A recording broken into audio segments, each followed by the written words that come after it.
ఈ శ్లోకాలకి భావం తెలుసుకొని చాలించుకుందాం క్లాస్. ఎవరైతే జై శ్రీకృష్ణ, ఎవరైతే 18 అధ్యాయాలని నిశ్చలమైనటువంటి మనస్సు కలిగి ఉండి జపే నిత్యం ప్రతిరోజు పఠిస్తూ అధ్యయనం చేస్తూ చదువుతూ ఎవరైతే ఉంటారో వాళ్ళకి జ్ఞాన సిద్ధి కలుగుతుంది అంటున్నాడు శ్రీ మహావిష్ణువు. గీతను ప్రతినిత్యము 18 అధ్యాయాలు భక్తితో నిశ్చలమైనటువంటి మనస్సుతో ఎవరైతే చదువుతూ ఉంటారో వాళ్ళకి జ్ఞానం ఈ జన్మలోనే జ్ఞాన సిద్ధి కలుగుతుంది.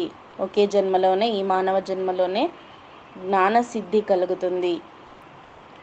తద్వారా ఆ జ్ఞాన సిద్ధి ద్వారా వాళ్ళు పరమపదాన్ని పొందుతారు, అనగా ముక్తిని పొందుతారు, మోక్షాన్ని పొందుతారు, భగవంతునిలో ఐక్యమవుతారు అని శ్రీ మహావిష్ణువు భూమాతకి చెబుతున్నారు. ఇది గీతా మాహాత్మ్యం, గీత యొక్క మహత్తు, ఇదంతా భగవద్గీత యొక్క శ్రేష్టత్వము. అలాగే మనకు 18 అధ్యాయాలు చదవడానికి అవ్వడం లేదు, నేను 9 అధ్యాయాలే చదువుతాను అంటారా?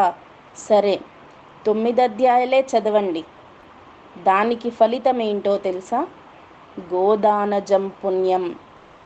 గోవుని దానం చేసినంతటి ఫలితం వస్తుంది. ఎవరు నిశ్చలమైన మనస్సుతో భక్తితో 9 అధ్యాయాలను భావంతో పాటు ఎవరు చదువుతారో ప్రతిరోజు కూడా వాళ్ళు గోవు దానం చేసినంతటి ఫలితాన్ని పొందుతారు. నాత్ర సంశయ, ఇందులో ఎలాంటి సంశయమే లేదు, సందేహమే లేదు అనేసి చెప్తున్నాడు శ్రీ మహావిష్ణువు. నిన్నటి రోజున మనం అలా తెలుసుకున్నాం. ఈరోజు ఏం చెప్తున్నాడు అనేది తెలుసుకుందాం. త్రిభాగం పఠమానస్తు గంగా స్నాన ఫలం లభేత్. 3 భాగాలు చదివితే, 3వ భాగం అంటే 18 అధ్యాయాల్లో 3 భాగాలు చేస్తే ఎన్ని అధ్యాయాలు వస్తాయి? 6 3 6 వస్తాయి. 6 అధ్యాయాలు త్రిభాగం పఠమానస్తు, 6 అధ్యాయాలని నిశ్చల మనస్సుతో భక్తితో నువ్వు చదివితే భావంతో పాటు గంగా స్నాన ఫలం లభేత్, నువ్వు గంగా స్నానం చేసినంతటి ఫలితం పొందుతారు అంటున్నాడు భగవంతుడే, శ్రీ మహావిష్ణువే. 6 అధ్యాయాలని నువ్వు చదివినావా? ప్రతిరోజు గంగా స్నానం చేసినట్లే ప్రతిరోజు 6 అధ్యాయాలు చదువుకుంటూ పోతున్నావా? భావంతో పాటు నిశ్చల మనస్సుతో భక్తితో నువ్వు గంగా స్నానం చేసినంతటి ఫలితం దక్కుతుంది వాళ్ళకు అంటున్నాడు. మనం గంగా స్నానం చేయాలంటే ఎక్కడికి పోవాలా?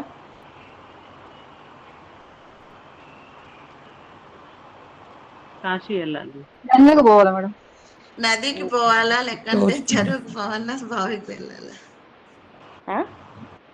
నది స్నానానికి వెళ్ళాలంటే గంగా నది దగ్గరికి వెళ్ళాలి. గంగా స్నానం చేయాలంటే కాశీ, వారణాసి, ప్రయాగ ఇక్కడ వెళ్ళాలి. కాశీ, వారణాసి, ప్రయాగ, ఇంకా హరిద్వార్ ఇలాగ వెళ్ళాలి గంగా స్నానం చేయాలి అంటే.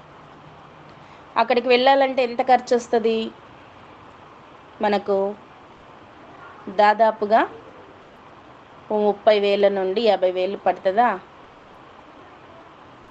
మనం పోవాలంటే, పోయి రావాలంటే పడుతుంది. రోజు వెళ్ళలేం కదా అలా అని గంగా స్నానానికి. ఎప్పుడో ఒక రోజు వెళ్తాము, చేసుకొని వచ్చేస్తాము, అక్కడే ఉండడానికి కూడా లే. కానీ భగవద్గీతను మన ఇంట్లో మనం కూర్చుని ఉన్న చోటనే కూర్చుని 6 అధ్యాయాలు భావంతో నిశ్చల మనస్సుతో నీవు పఠిస్తూ ఉన్నావంటే నీకు గంగా స్నానం చేసినంతటి ఫలితం వస్తుంది. ఇది ఎవరో చెప్పింది కాదు, సాక్షాత్తు శ్రీమన్నారాయణుడు చెప్పిందే.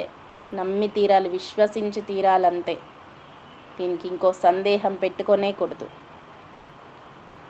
అలాగే షడంశం జపమానస్తు. షడంశం అంటే 6వ భాగం. 18 అధ్యాయాల్లో 6 భాగాలు చేస్తే 6వ భాగం ఎన్ని అధ్యాయాలు వస్తాయి? 4 భాగాలు, 3 అధ్యాయాలు వస్తాయి. 3 అధ్యాయాలు వస్తాయి. అంటే 3 అధ్యాయాల్ని ఎవరు పఠిస్తూ ఉంటారో ప్రతిరోజు భావంతో పాటు ప్రేమపూర్వకంగా నిశ్చలమైనటువంటి మనస్సుతో భక్తితో ఎవరు 3 అధ్యాయాల్ని చదువుతుంటారో వాళ్ళకి సోమయాగ ఫలం లభేత్. సోమయాగం చేస్తారు చూడండి. ఎప్పుడైనా వర్షాలు కురవకపోతే, రోగాలు వచ్చినప్పుడు, అనవసరపు ఇట్లా కరోనా లాంటివి వచ్చినప్పుడు సోమయాగం చేస్తూ ఉంటారు. సోమయాగం అంటే చంద్రుడిని గూర్చి ఒక యాగం. అది ఆ యాగ ఫలం, నువ్వు ఆ సోమయాగం చేసినంతటి ఫలితం వస్తుంది 3 అధ్యాయాలని భావంతో పాటు చదువుతూ ఉన్నావు అంటే. మనం ప్రతిరోజు సోమయాగం చేయడానికి అవుతుందా? ఒక యాగం చేయాలి, ఒక యజ్ఞం చేయాలి అంటే మనకు దాదాపు 20 నుండి 30 వేలు ఖర్చు అవుతుంది. గుడిలో చేయించాలన్నా కూడా. మన ఇంట్లో చేయించాలంటే ఇంకా ఎక్కువే అవ్వచ్చు. మనకు ₹1 ఖర్చులే. కూర్చున్న చోటనే మనము పైసా ఖర్చు లేకుండా పుణ్యాన్ని సంపాదించుకోవచ్చు. కేవలం భగవద్గీత స్వాధ్యాయాలు అంటే రామాయణ, మహాభారత, ఇంకా పుణ్య గ్రంథాలు ఉన్నాయి మనకు. పురాణాలు, ఉపనిషత్తులు, వేదాలు, వీటినన్నిటి చదువుతుంటే పైసా ఖర్చు ₹1 ఖర్చు పెట్టాల్సిన అవసరం లేదు.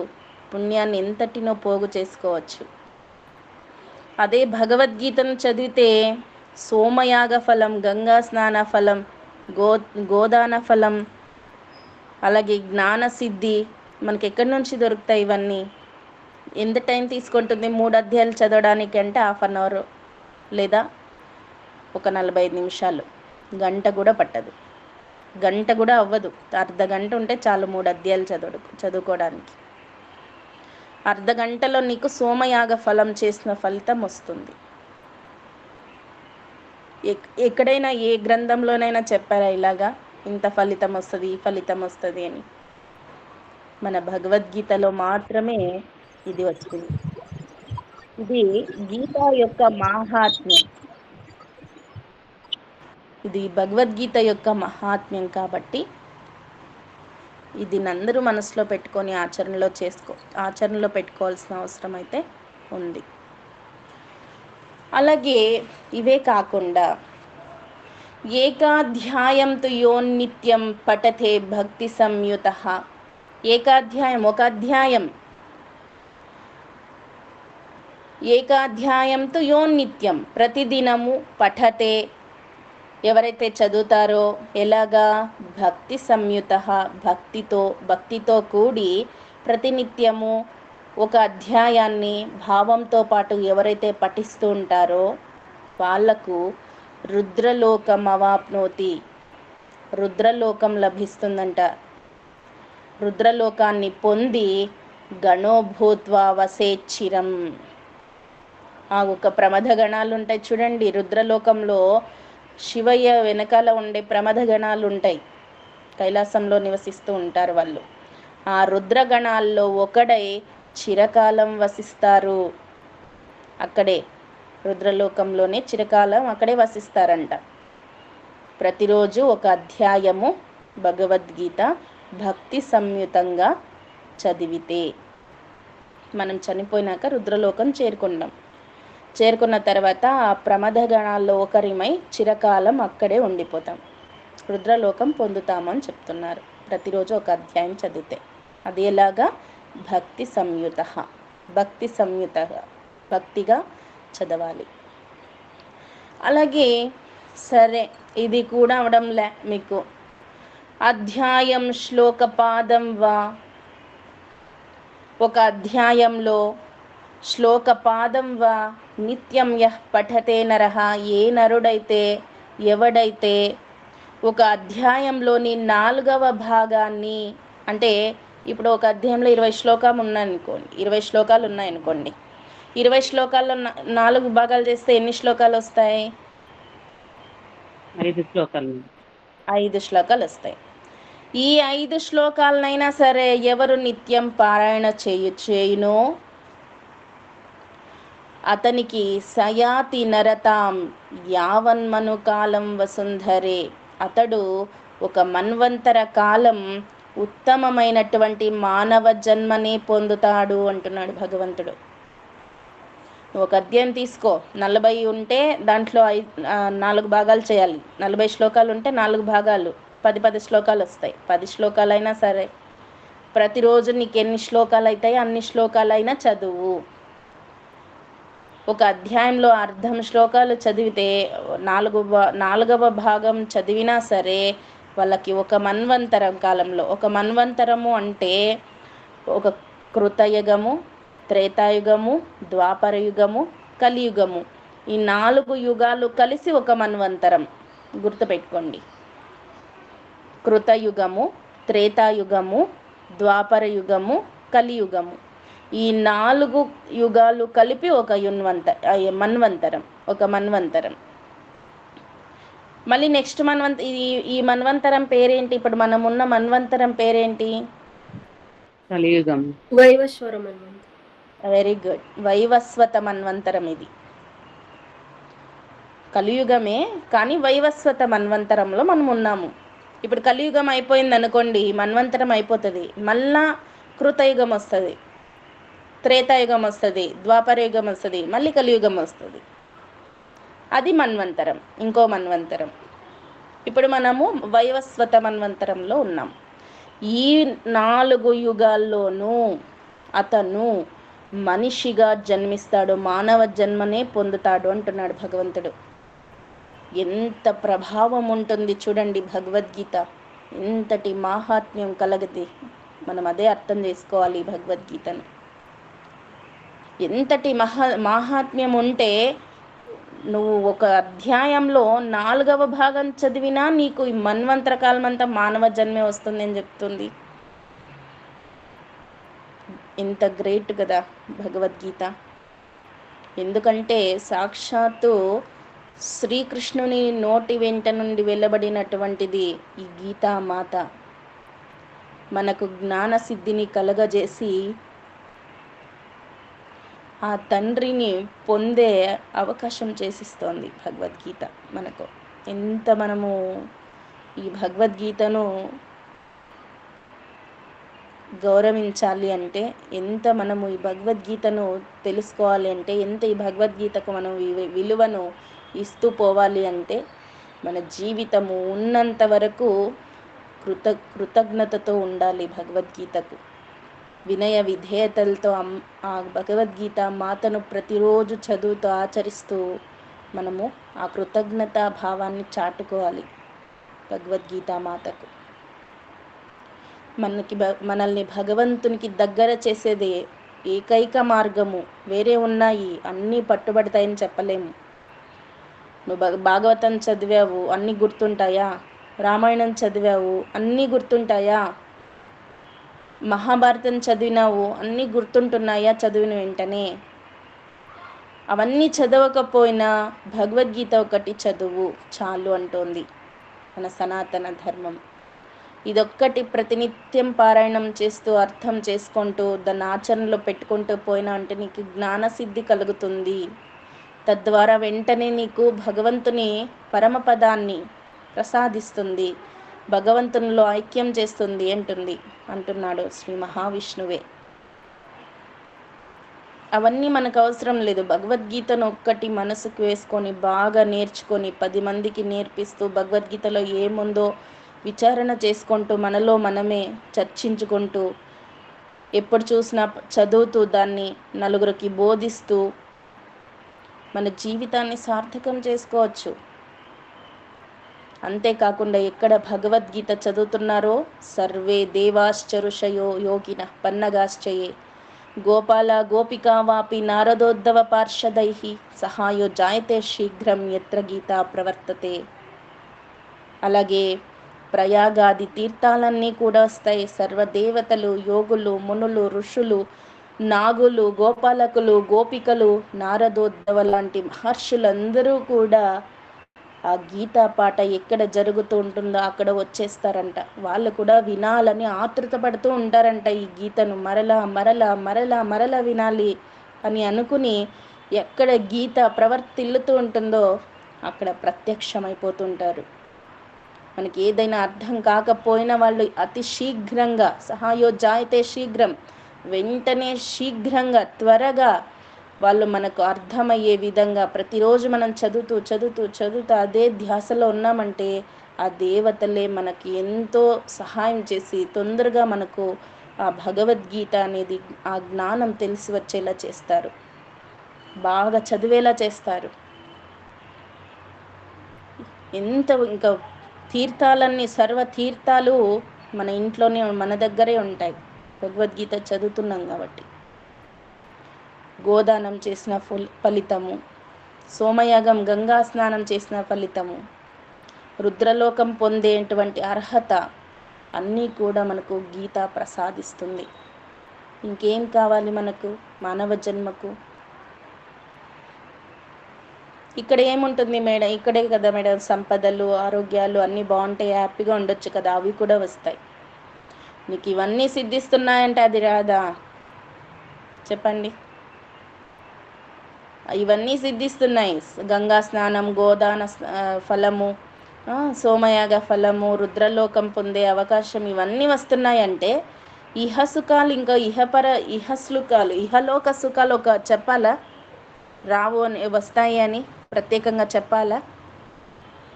అన్నీ వెతుక్కొని వస్తాయి.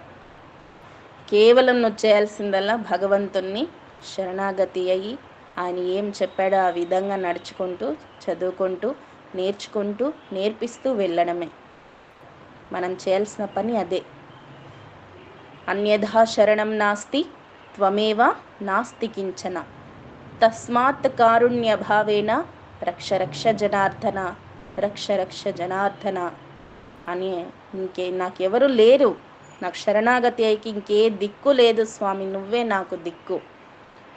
కాబట్టి తస్మాత్ కారుణ్య భావేన, కరుణతో, తస్మాత్ తొందరగా కారుణ్య భావాన్ని వహించి రక్ష రక్ష జనార్దన, నన్ను రక్షించు జనార్దన అని మనం ప్రతిరోజు వేడుకుంటూ ఉంటే ఆయనకు తొందరగానే ఆయన కృపా దృష్టికి మనము పాత్రులమవుతాము. ఇంకా చెప్తున్నాడు, ఇది కూడా నీ వల్ల అవడం లేదా? ఒక అధ్యాయం చదువుకోవడం కూడా, ఒక పాదం చదువుకోవడం కూడా, ఒక అధ్యాయంలో 4వ భాగం చదువుకోవడం కూడా నీకు అవ్వడం లేదా? సరే, గీతాయాహ శ్లోక దశకం. దశకం, దశ అంటే దశాతార, 10 మేడం. దశ అంటే 10. Very good. 10 శ్లోకాలను, శ్లోక దశకం అంటే 10 శ్లోకాలు, గీతలోని 10 శ్లోకాలు కానీ, సప్త అంటే 7 మేడం. 7 మేడం. Very good, 7. పంచ 5 మేడం. 5 మేడం. చతుష్టయం 2 మేడం. 4 2 మేడం. చతుర్థయం 4. 4 శ్లోకాలు. చతుష్టయం అంటే 4 శ్లోకాలు. ఎవరైతే 10 శ్లోకాలు కానీ, లేదా 7 శ్లోకాలు కానీ, లేదా 5 శ్లోకాలు కానీ, లేదా 4 శ్లోకాలు కానీ, ద్వౌ అంటే 2 శ్లోకాలు కానీ, 3 అంటే 3 శ్లోకాలు కానీ, ఏకం అంటే 1 శ్లోకం కానీ, తదర్థం వా దాని అర్థంతో పాటు, 10 శ్లోకాలు వాటి అర్థంతో పాటు, 7 శ్లోకాలు వాటి అర్థంతో పాటు, 5 శ్లోకాలు దాని అర్థంతో పాటు, 4 శ్లోకాలు 2 శ్లోకాలు, 3 శ్లోకాలు 1 శ్లోకం. ఈ శ్లోకాలన్నిటినీ తదర్థం వాటి అర్థాలతో పాటు ఎవరైతే శ్లోకానాం యః పఠేన్నరః ఎవరైతే చదువుతూ ఉంటారో చంద్రలోకమవాప్నోతి అతనికి అర్ధశ్లోకం, తదర్థం అంటే అర్ధశ్లోకం కూడా. అర్ధశ్లోకం అంటే ఒక లైన్, 2 లైన్లు ఉంటాయి కదా మనకు శ్లోకాల్లో, ఒక లైన్ కూడా చదివినా కూడా అతను ఎవడు పఠిస్తాడో అతను చంద్రలోకమవాప్నోతి, చంద్రలోకాన్ని పొందుతాడట. ఒక శ్లోకం కానీ 2, 3, 4, 5, 6, 7 శ్లోకాలు కానీ 10 శ్లోకాలు కానీ దాని అర్థంతో పాటు భక్తితో ఎవరైతే ప్రతినిత్యము పఠిస్తారో అతను చంద్రలోకాన్ని పొందుతాడంట చనిపోయిన తర్వాత. అచట వర్షాణం, అచట అయుతం ధ్రువం. అయుతం అంటే 10,000 సంవత్సరాలు అని అయుతం అంటారు. మనం ముందు కాలంలో 10,000, 20,000, 30,000 లేవు. అయుతం ఇంకా ఏవేవో ఉన్నాయి. అయుతం అంటే 10,000 సంవత్సరాలు అని. వర్షాణం అంటే వర్షాలు, వర్షములు అంటారు కదా, వర్షములు అంటే సంవత్సరాలు. చంద్రలోకం అవాప్నోతి, చంద్రలోకాన్ని పొంది 10,000 సంవత్సరాలు అచట సుఖంగా ఉంటాడంట. చంద్రలోకాన్ని పొంది 10,000 సంవత్సరాలు సుఖంగా జీవించి బతికి సుఖపడి వస్తాడు. ఇందున ధ్రువం, ధ్రువం అంటే ఇది నిశ్చితం, ఎలాంటి సంశయము లేదు అని చెప్తున్నారు. అలాగే గీతాపాఠ సమాయుక్తో, ఎవరైతే గీతాపాఠను పఠిస్తూ మృతో మరణిస్తారో మానుషతాం వ్రజేత్, అతడు ఉత్తమమైనటువంటి మానవ జన్మని పొందుతాడంట మళ్ళీ నెక్స్ట్ జన్మలో. ఈ సుఖాలన్నీ పొందేది గాక ఎవరైతే గీతాపాఠను, భగవద్గీతను చెప్పుకుంటూ చనిపోతారో వాళ్ళు నెక్స్ట్ జన్మలో కూడా మానవ జన్మనే ఎత్తుతారంట. దుర్లభం, మానవ జన్మ అంత తొందరగా దొరికేది కాదండి, మీకు చెప్తున్నా. ఎన్నో జన్మల పుణ్య ఫలితమే మనకి మానవ జన్మ. ఎన్నో వేల జన్మలు మనకి గడిచిపోయినాయి, వేల సంవత్సరాలు గడిచిపోయినాయి మనకు.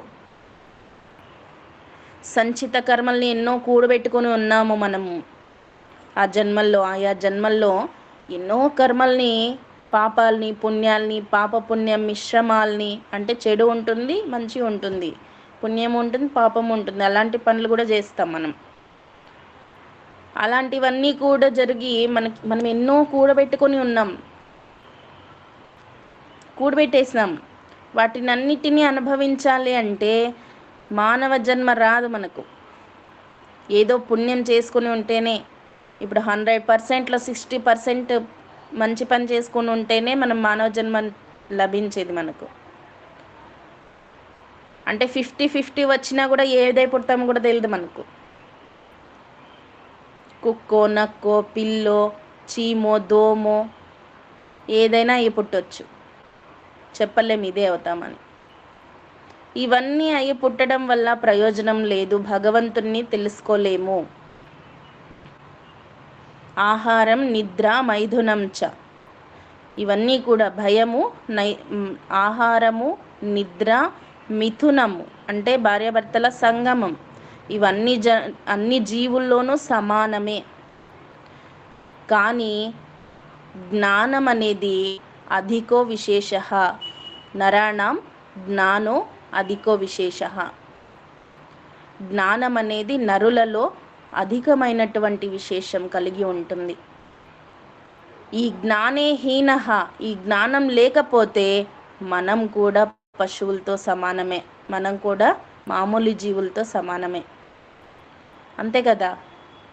అన్ని జీవుల్లాగా కాదు మానవుడు, జ్ఞానం అనేది ఒకటి ఉంటుంది, విచక్షణ జ్ఞానం, తత్వజ్ఞానం ఉంటుంది.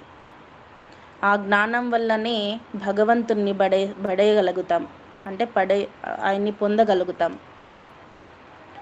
ఈ జ్ఞానం లేకపోతే మనిషిగా పుట్టినా కూడా అతను పశువుతో సమానమే అని ఉత్తర గీత అని 78వ శ్లోకంలో వస్తుంది. ఉత్తర గీతలో ఉంది ఇది.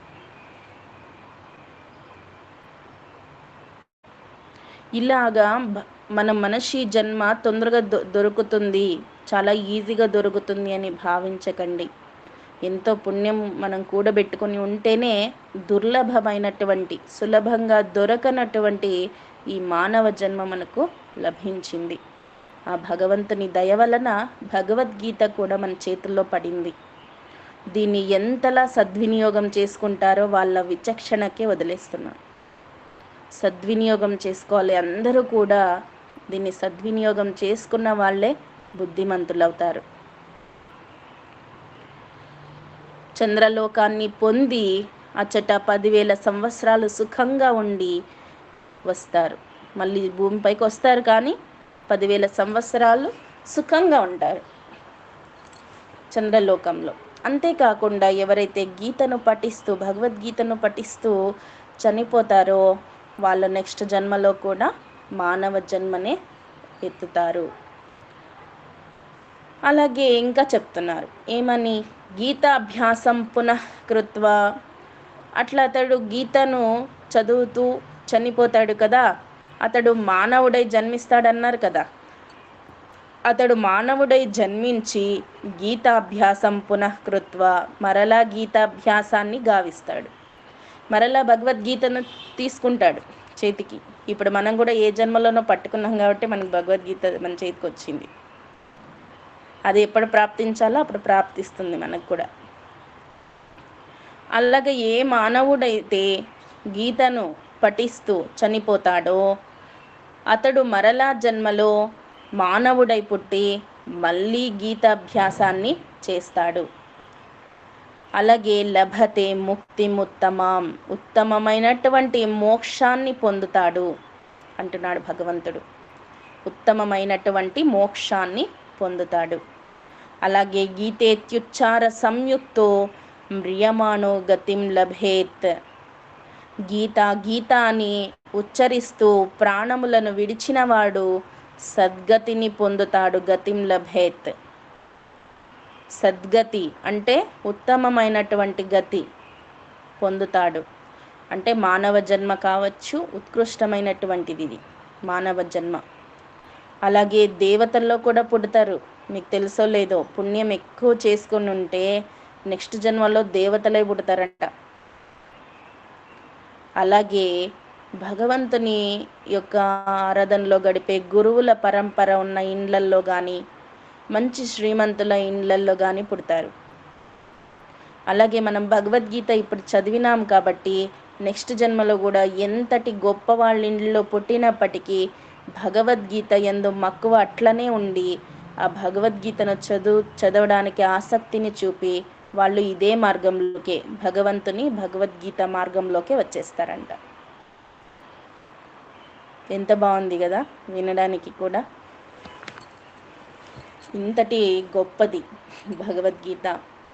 మనకి ఏది సహాయం చేస్తుందో, ఏది గొప్పగా మనల్ని ఉద్ధరిస్తుందో ఈ సంసార సాగరం నుండి నాకు తెలియదు, కానీ భగవద్గీతను చదువుతూ ఉండడం వల్ల ఎన్ని లాభాలున్నాయో మీరే వింటున్నారు. నేను చెప్పాల్సిన పని లేదు. కాబట్టి భగవద్గీత మీ అందరి చేతుల్లోకి ఆ భగవంతుని దయతో పడింది.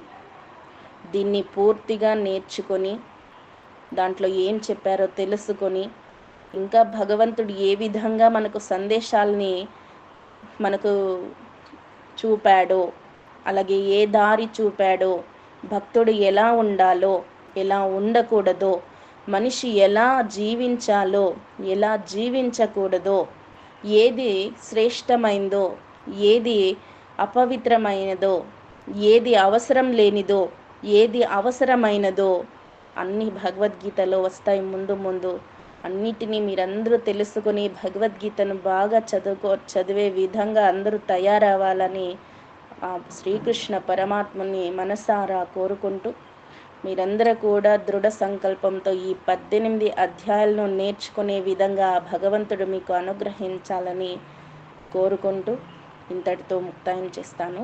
హరి ఓం తత్సత్. ఇది శ్లోకాల భావము ఇక్కడి వరకు. నెక్స్ట్ రేపు ఇంకా ఏం చెప్పాడు భగవంతుడు అనేది మనం తెలుసుకుందాము. గీతా మహాత్మ్యం ఇంకో 2 రోజుల్లో అయిపోతుంది. తర్వాత 1వ అధ్యాయం నుంచి